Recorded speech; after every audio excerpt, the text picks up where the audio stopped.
Good afternoon. My name is Chaz Henry, and I am the CEO of PowerChalk.com.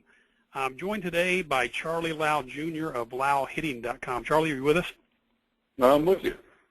Coaches, Charley's dad, Charley Lau Sr., was one of the most respected and influential hitting coaches the game has ever known. Charley Sr. has many claims to fame, including 2 best-selling hitting books, The Single Plane Swing Theory, which is achieved by letting the top hand release the bat, and also coaching some of the world's greatest hitters. Charley, George Brett, probably the most notable, and certainly the first guy to win batting championships in 3 decades. He said that the Lau approach to hitting changed his life. What do you remember about George Brett and his work with your dad? Well, he was never hit 300 in the minor leagues, and my father always basically let hitters fail and get to the lowest point, so they would be willing and listen to the suggestions and become a much more disciplined student of his methodology. So George was certainly probably the most famous, but you also had a bunch of no-name players in Kansas City that George always said, hey, your father talks about me, or my father got credit for George Brett, but do you know how many guys he kept in the major leagues by getting them to hit 250 or 260 when they wouldn't even be there? So that was an impressive comment that I got from George. So you had kind of the Marine theory, break them down before you build them back up? Exactly. That's the only way.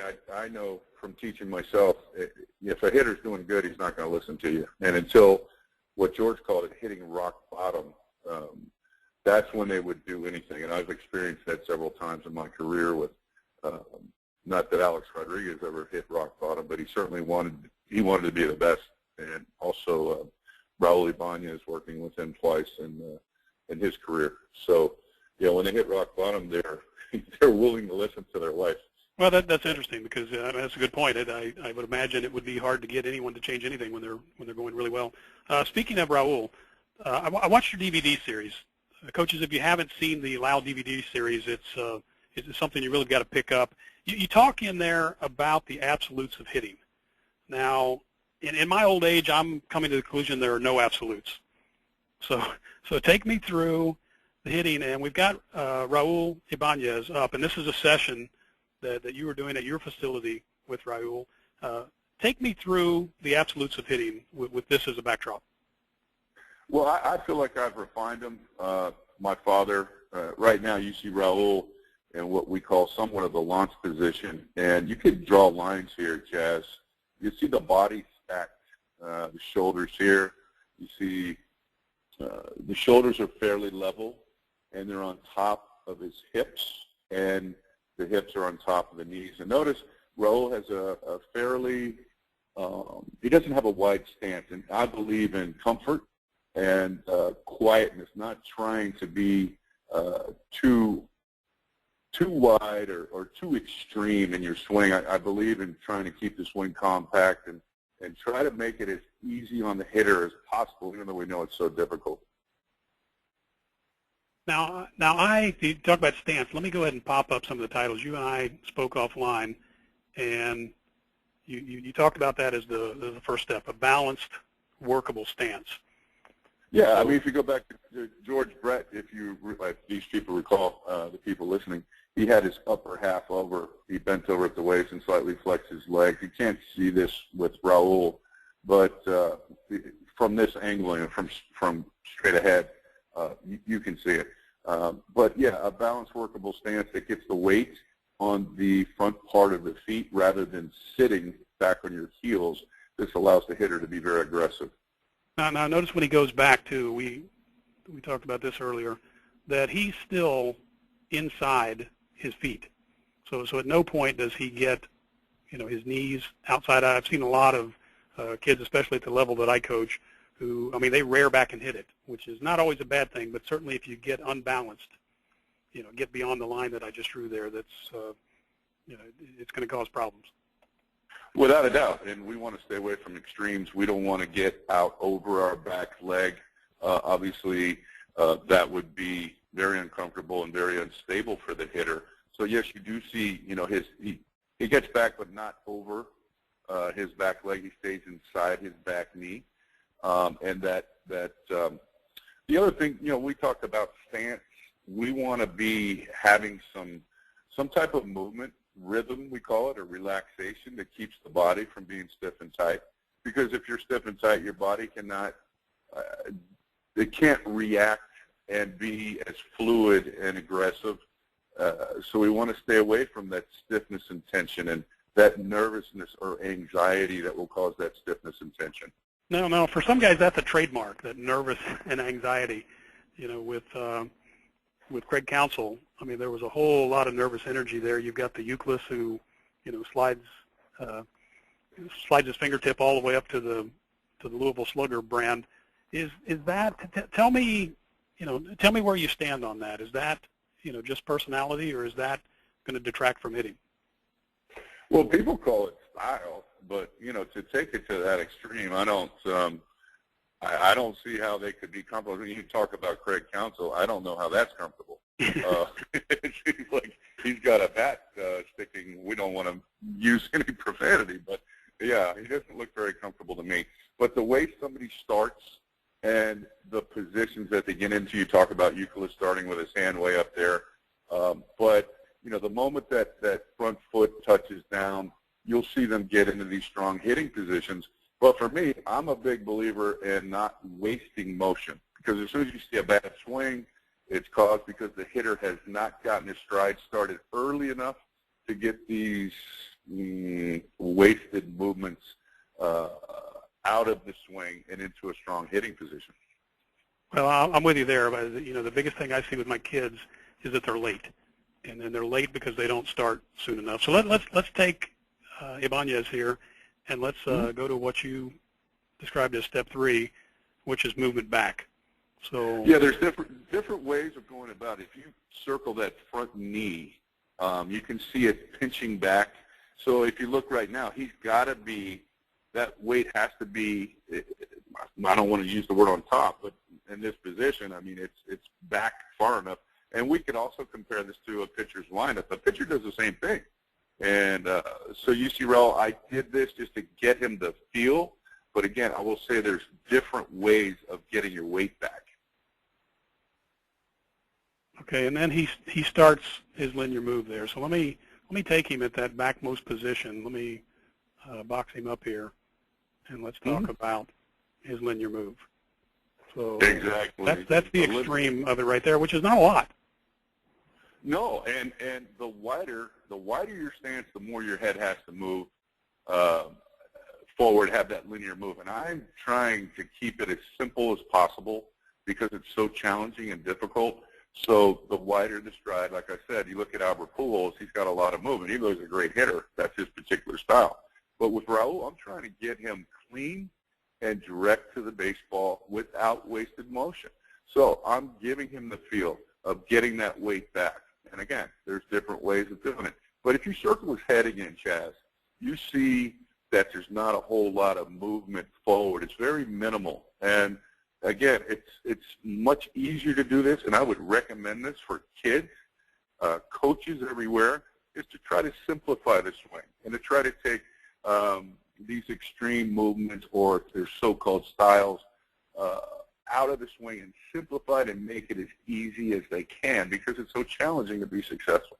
And the movement pretty much ends, like you said, when that foot finally plants. So at that point right there. It has to, because we need, I don't want to sound scientific here, but it has to become an axis for rotation. So if that head continued to go forward, that would be a lunge. And so basically you see that head stops, and then you see that hip rotation and the knob of the bat going to the ball. And again, we're trying to create as much energy to deliver as much force into the point of contact. All right, now the next thing on your list in the absolute category, front toe closed. Yeah, well, front toe, go ahead. Now he's a little bit, I'm going to say he's a little bit open, so let me change my color here. I mean, closed to me would be, if you're perfectly closed, it's more like that. So are you Are you okay with the yellow line there, or would you like him to be completely square? I don't think there's no such thing as perfection. So there's degrees of close. You go back to George Brett. He was completely closed with that front toe. I mean, you see Raul's toe right now is pointing towards the front part of the plate. What happens if, for example, we're saying close so we don't get extreme and get open. And if you actually had Raul's toe pointing towards the pitcher or to the second baseman, then that would force his. And I've got kids that really come out to this level, and I've also got some dads that say, well, that helps them open their hips, or helps them get a better hip rotation. What's wrong with the green line there? I don't see anything wrong with the green line. I mean, if you extended that, like I said, towards the pitcher or the second baseman, then all of that energy, that hip rotation, the path of the swing would go away from the hitting area. So, again, there are degrees of close, and if you look in the DVD series, The Swing Worth Millions, you'll see that I go through degrees of closed. And I also show the extreme of being open or just being too far open and what that does to the swing. All right, so at that point he is planted. Like you said, he's very close there. I mean, he could be just a tad more square, but I think that's his his style or his comfort level. At this point, the back hips. Ted Williams said the hips lead the hands. So clearly yes. He's firing right there. If you look at what is creating the the driver, the momentum, that's the back hip. True, and that motion that you're showing right now, what happens is you see that back elbow come down to the side or the spine, whatever terminology you want to use, and all of a sudden that back hip starts to rotate. And as we go further forward in the swing, you could draw this. The hands catch up to the hips. So we have everything delivered in unison at the point of contact. So again, yeah, the hips are rotating slower, and the bat catches up because you're creating the bat speed by pulling that knob to the ball. Wherever the pitch is, the knob of the bat should be going to. And a lot of the analysts out there or the so-called experts maybe they use the term called staying inside the ball. But to me, I think it's much more easier to say take the knob to the ball or take your hands to the ball. And that wherever the hands go, wherever the knob goes is where the barrel is going to get to. And you see that bat lag back there. You may want to draw a line with just back up a hair. And you can see as he starts to pull a knob, you can go ahead and show that bat lag with the barrel. Yeah, and just go ahead and track it. Now give me another line if you would. Back up a hair. One more click. Forward actually. Right, so one more back. Yeah, I think this is shot at there. Yeah, this is shot at 29 frames a second. That's one of the things we talk about in our series is the different video formats, and certainly it helps to have as many frames as you can to get contact. Yeah, you're right. If we go right there, that's really that's kind of the launch and the in the first part of the lag. Let me put an angle to that, and looks like it's about 51 degrees. And I think Charley Sr. talked about what angle? Well, he talked about 45, and it varies. And again, we'll go back to style. I mean, what's comfortable? Once my back elbow comes down, every hitter gets right there in that position. If you would, do me a favor, where you have the green line, put a red line too, just so we can really, really bring this out. And you see, a direct path to the ball. You see Raul's right arm coming across his chest, and we don't want the arms we don't want the arms too far away from the body, because the further your arms are away from the body, the less your body can support your swing. So Raul's in a great position here, and we can move on to the next. But go ahead, Chaz. Well, and I was going to say he really is. I mean, he really is got it packed in. So I think we talked about earlier the rotation of a skater when they do a triple axel. You cannot do a triple axel and have your arms out wide. It's true, and a lot of people will confuse a lunge with just making contact too far away from your body. And that's not a lunge. It's just making contact too far away from your body where your body cannot support your swing. So a lot of these are symptoms. What's the cure for that? I've got a lot of my players where I slow it down and I look at that, and they appear to have good swings, and that's the tough part for me as a coach, is to figure out how extreme these movements are and which ones should I work on to correct. But I've got a lot of players who, if I get into these same positions, their arms right through here are really well outside their body, but they seem to also be have a little lag. Yeah, you can have lag, but again, you go back to the skater or whatever, and again, you'll see. I'll tell you this: the sound of contact never lies, and the flight of the ball never lies, and the smile on a kid's face when he actually makes solid or hard contact, that's irreplaceable. And again, it's a good feeling. We've all had it, and I think the kids today are missing out because it's a better feeling, with some maple or ash than it is with these aluminum bats. But either way, it feels good, and you know it when you do it. Without a doubt. So firm front-sided contact. Now that is, I guess for me, is that something that you should think about, or is that just a consequence of doing something else right? I would say it's the result of bringing all that energy to the point of contact. And again, as that front side firms up, that's projecting all the energy at the point of contact, the moment of truth, whatever you want to call it. And, the front side is going to firm up according to the location of the pitch. For example, if you had a pitch inside, then your front leg would have to firm up sooner because the barrel of the bat has to make contact a little further out front. Then you start talking about a pitch down the middle, and the front leg's going to firm up just a split second later, or whatever you want to call it. And then the pitch away, the front leg firms up a little later. So it really, what it does is it firms up, and it also gives you the correct bat angle.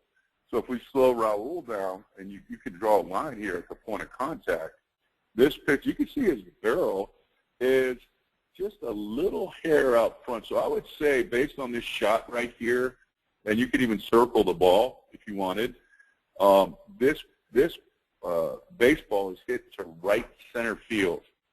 And if his barrel was a little further forward or to the right, then that pitch would be hit to right field, not right center field. So again, the point of contact, the moment of truth right there, you can tell based on that bat angle that ball's hit to right center field. Right. Well, talking about the firm front side here, I got to tell you, this is the one thing that when I tell my kids, that they need to finish like this, and they try to achieve that, it really confuses the kids, because they end up, they end up doing something more like this, where they've got a huge, firm front side and a huge angle to achieve that firm front side. So they're really staying back and not, as you see here, all of that weight comes off that foot, off the back foot. Well, yeah, and notice Raul's heel pointed towards the sky. You want, everything's connected.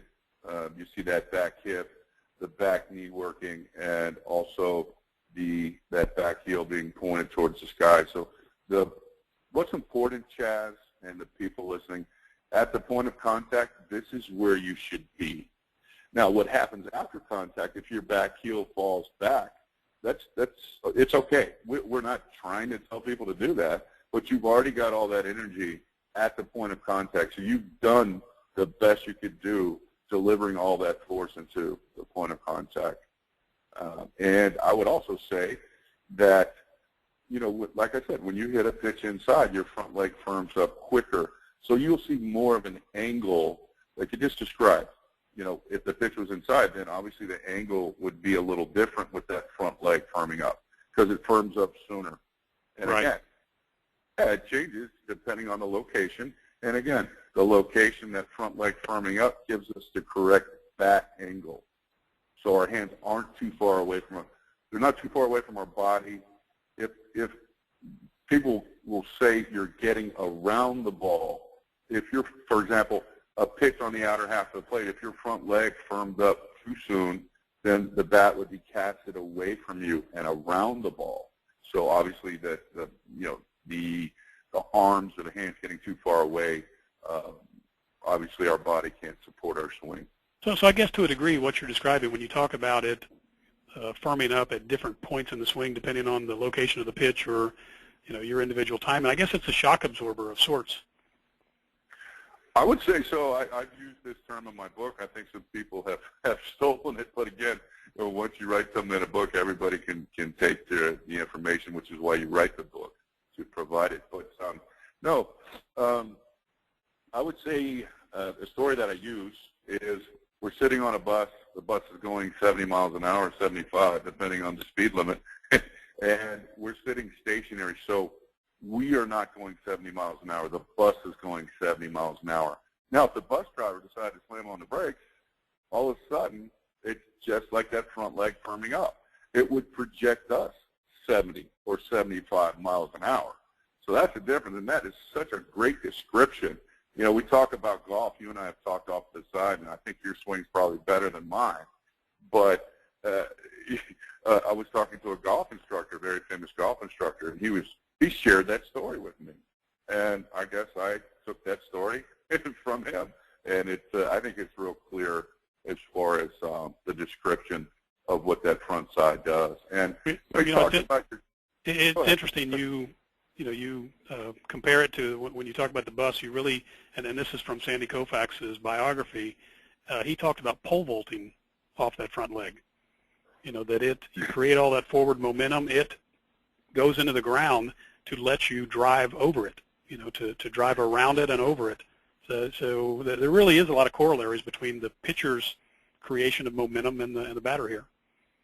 I think the most important thing we could do is communicate effectively. And people understand different ways. And that's why the art of teaching hitting or the art of teaching the golf, or the art of teaching math or teaching period is really the ability of the teacher to communicate in different ways so we can get that right cue for that particular player or pupil or little leaguer. And that to me is the art of communicating and the art of teaching. And that's so important. You could have all the knowledge in the world, but if you don't know how to communicate it, it's worthless. Very true. So now let's talk about extension. You probably the most famous thing that Charley Sr. brought to the table was the top hand release, and there's been some confusion, in the baseball world about when that happens and when it should happen. So first of all, tell me, because I always rolled my wrist, and I was taught the wrist roll. You're getting an extra little snap on the ball. But tell me what's wrong with the wrist roll. Well, you want to be in a strong hitting position with your wrists. That would be palm up, palm down, meaning your top hand, the palm would be facing down, and the bottom hand, knuckles would be facing towards the sky. So the wrist roll, that was an incorrect way. Again, we'll go back to golf. You see these golfers when they hit a driver, what do? They don't roll their wrist. They get extension first. So understand, let's say this. Understand what the hands do in the swing. For example, if we're in our so-called starting position or launch position and I didn't have my top hand on the bat, then the barrel would drop. So that's why I need my top hand on the bat. But when I'm pulling the knob to the ball, I still have my top hand on because both hands are aiding in this process, the pulling process of the knob. Now, once I decide to swing and that barrel is released into the point of contact, my top hand has no function on the swing. And again, you mentioned it. You were taught to roll your wrist. Well, sorry, we don't want to do that. So my father started experimenting with getting your bottom hand. He would call it lead arm extension.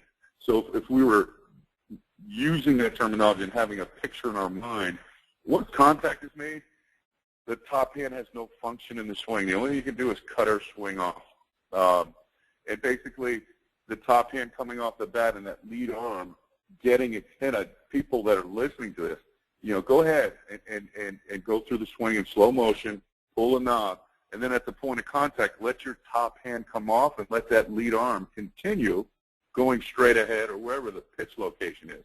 Once we get that lead arm extended, then it rolls. And we've had terminology called finishing high. For example, if I got if I didn't get that lead arm extended and I rolled over prematurely, my finish would be underneath or lower than where my shoulder is. If I got extension and got that lead arm extended, then I would finish above my shoulder. So I've got a handful of guys, Charlie, who when they finish, their hands just kind of wrap straight around their body,